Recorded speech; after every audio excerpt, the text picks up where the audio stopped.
నువ్వు ప్రేమను పొందుకోవాలి అంటే ప్రేమించకూడదు. అవును, నువ్వు విన్నది నిజమే. నువ్వు ఎంత ఎక్కువగా ఇతరుల నుండి ప్రేమను పొందుకోవాలి అనుకుంటే వాళ్ళు నీకు అంత దూరం అవుతారు. నువ్వు ఎప్పుడైతే ఒక అమ్మాయిని ప్రేమించడం మొదలు పెడతావో నీకు తెలియకుండానే నువ్వు ఆ అమ్మాయికి బానిసైపోతావు. గుర్తుపెట్టుకో. నువ్వు చేసే పెద్ద తప్పేంటో చెప్పనా? 1, నువ్వు ప్రేమించే అమ్మాయి చుట్టూ తిరగడం. 2, నీ ఫ్యామిలీని, నువ్వు చేసే పనిని, నీ హెల్త్ని కూడా చూసుకోకుండా అమ్మాయి కోసం టైం కేటాయించడం. 3, నువ్వు లవ్ చేస్తున్న అమ్మాయి కోసం అందరికీ చెప్పడం, అందరినీ అడగడం. నీ ప్రేమ సక్సెస్ అవ్వకుండా ఉండడానికి నువ్వు చేసే పెద్ద తప్పు ఇదే. నీ లవ్ సక్సెస్ అవ్వాలి అంటే నీ లవ్ కోసం ఎవరికీ తెలియకుండా చూసుకో. ఎందుకంటే నువ్వు హ్యాపీగా ఉండాలని ఎవరు కోరుకోరు. అందరూ నీకు సహాయం చేసినట్టే ఉంటారు, కానీ వాళ్ళే నీ లవ్ సక్సెస్ అవ్వకుండా చేస్తారు. గుర్తుపెట్టుకో. ఈ ప్రపంచంలో ఒకప్పుడు అన్నిటికంటే శక్తివంతమైనది ఏమిటో తెలుసా? ప్రేమ. మరి ఇప్పుడు డబ్బు. నువ్వు నిజంగా ప్రేమిస్తే అమ్మాయి నీకు దొరుకుతుందో లేదో నేను చెప్పలేను. నువ్వు డబ్బు సంపాదించి ఒక స్థాయిలో ఉంటే మాత్రం ఖచ్చితంగా నీ ప్రేమ గెలుస్తుంది. నువ్వు ఎప్పుడు ఆమె ముందు కాన్ఫిడెంట్గా కనిపించు. అది ఎలా అంటే ఆ అమ్మాయి లేకపోయినా నువ్వు హ్యాపీగా ఉండగలవని. సారీ, ఇప్పటి వరకు నీకు లవ్ మీద ఒక అవగాహన రావడానికి ఇవన్నీ చెప్పా. ఇప్పుడు అసలు కథ మొదలు పెడతాం. నెంబర్ 1, నువ్వు పిరికి వాళ్ళ అమ్మాయికి కనిపించుకో. పిరికి వాళ్ళని అమ్మాయిలు ఇష్టపడరు.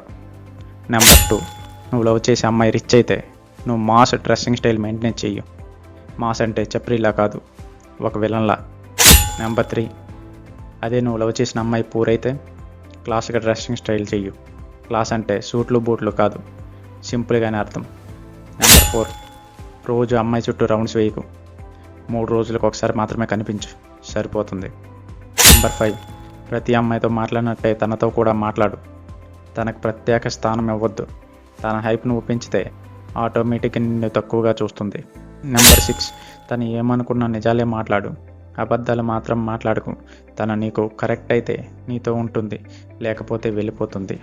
అయితే నేను ఇప్పటివరకు చెప్పిన ప్రతి విషయం కూడా నీకు అనిపించవచ్చు, అసలు నేను చెప్పిన దానికి నీ లవ్కి అమ్మాయి పడ్డానికి ఈ పాయింట్స్కి అసలు సంబంధమే లేదు అనిపిస్తుంది. అవును, నువ్వు అనుకున్నది రైటే. నువ్వు ట్రై చేసే అమ్మాయి నీకు పడ్డానికి కాదు. నువ్వు ఈ విధంగా నేను చెప్పిన పాయింట్ల ప్రకారంగా నీ బిహేవియర్ కానీ ఉంటే నిన్ను ప్రేమించే అమ్మాయి నీ లైఫ్లోకి వస్తుంది. ఒకవేళ నేను చెప్పిన ఈ పాయింట్లు బట్టి నువ్వు ముందుకెళ్తే నువ్వు లవ్ చేసిన అమ్మాయి నీ లైఫ్లో ఉండకపోవచ్చు, కానీ ఖచ్చితంగా నీకు సరిపోయే రైట్ పర్సన్ మాత్రం నీ లైఫ్లోకి వస్తుంది.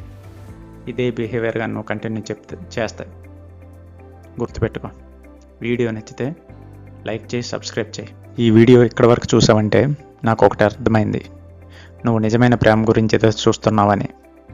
నేనైతే ఒక్క మాట చెప్పగలను, మనం లోయల్గా నిజాయితీగా ఉంటే మనం ఎలా ఉన్నామో అలాంటి పర్సనే మన లైఫ్లోకి తప్పకుండా, కొద్దిగా లేట్ అయినా అలాంటి పర్సనే మన లైఫ్లో ఉంటారు. లేదు మనం ఫేక్గా నటించినట్టుంటే మన లైఫ్లో కూడా ఫేక్ పర్సన్సే తగులుతూ ఉంటారు. కనుక ఎన్ని మోటివేషనల్ వీడియోలు చూసినా ఏం చూసినా సరే నేను ఒకటే చెప్తున్నా, నిజాయితీగా ఉండండి. మీ క్యారెక్టర్ని మీరు మార్చుకోకండి, ఒకరి గురించి నటించకండి, మీ ఇష్టాలను వదులుకోకండి. ఒకవేళ మీది మంచి బిహేవియర్ అయితే మంచిగానే కంటిన్యూ అవ్వండి. మీ మంచితనాన్ని చూసి ఇష్టపడేవారు కొంతమంది ఉంటారు, కొంతమంది వెళ్ళిపోవచ్చు, కానీ మిమ్మల్ని నిజాయితీగా ఇష్టపడే మనుషులు మాత్రం తప్పకుండా ఉంటారు. కనుక ఎవరి గురించి మీ క్యారెక్టర్ని, మీ బిహేవియర్ని మార్చుకోకండి. ఎందుకంటే ఈ వీడియో 100 మంది చూస్తే 100 మంది నేను చెప్పిన ఈ ప్రతి పాయింట్ ఫాలో అయినా సరే ఆ 100 మందిలో ఒక 10 మందికో లేకపోతే 5 మందికో లేకపోతే ఒక్కరికో ఇవన్నీ సెట్ అవుతాయి. ఎందుకంటే అందరి లైఫ్లో ఒకటి కాదు, అలాగని లవ్వే లైఫ్ కాదు. మన లైఫ్లో లవ్ ఉన్నా లేకపోయినా మనల్ని ప్రేమించే వాళ్ళు చాలామంది ఉన్నారు. అయితే నేను చెప్పాల్సింది ఏంటంటే, లవ్లోనైనా లైఫ్లోనైనా సరే ఫెయిల్యూర్ వచ్చినా ముందుకు రీస్టార్ట్ చేసుకుంటూ దూసుకుపోవడమే తప్ప అక్కడ బ్రేక్ డౌన్ అయిపోయి ఆ పరిస్థితుల గురించి ఆలోచించుకుంటూ ఉండిపోతే ఉన్నది ఒకటే లైఫ్, చేయాల్సింది చాలా ఉంది. కాబట్టి మనం ప్రేమించే వాళ్ళు కాకుండా మనల్ని ప్రేమించే వాళ్ళు మన లైఫ్లో వస్తేనే హ్యాపీగా ఉంటాం. వీడియో నచ్చితే లైక్ చేయి. సబ్స్క్రైబ్ చేయి. ఎవరికైనా పంపించాలి అనుకుంటే షేర్ కూడా చేయి. Thank you.